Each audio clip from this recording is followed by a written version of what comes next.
ના હું તમારા બધાની અંદર છુપાયેલો છું. મને એક રીતે રાક્ષસ કહી શકો. એ રાક્ષસ જે ધારે તો તમારા ઉપર હાવી થઈ જાય તો તમે જાતે જ તમારા પોતાના દુશ્મન બની જાઓ અને તમે જ તમારી પ્રગતિને અધ વચ્ચે જ અટકાવી દો. જાણો છો મારું નામ શું? મારું નામ છે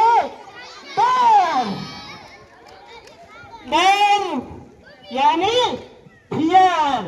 ડર F E A R fear. ડર શાનો ડર? નાના છોકરાઓને અંધારાનો ડર. અને આ છોકરીઓ અને કેટલો મારી મોટી મોટી અઢેર બહેનોને પણ શાનો ડર ખબર છે? અરે દીવાને ચડતી પેલી ખરેડીને. જાણે છે? અરે કે રસોડામાં આવતો પેલો વંદો. ખાસ કરીને તમને ભણતા છોકરાઓને બાલવાટિકામાં દાખલ થાવ ત્યારે એમને શિક્ષકનો ડર. ચલો એનો ડર દૂર કરે એક મનપા ઉદાહરણ પૂરું પાડી. અને સૌથી મોટો દુશ્મન ડર કઈ રીતે? તો તમે લોકોની ચિંતા બહુ કરો છો. લોક શું કહેશે?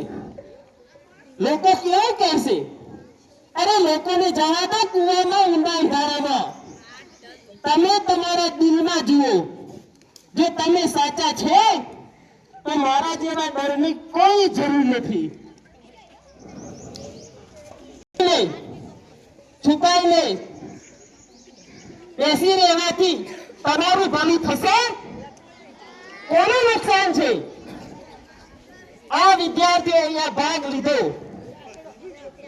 ડર દૂર કરીને ભાગ લીધો તો એમને ઇનામમાં પેન્સિલ મળી.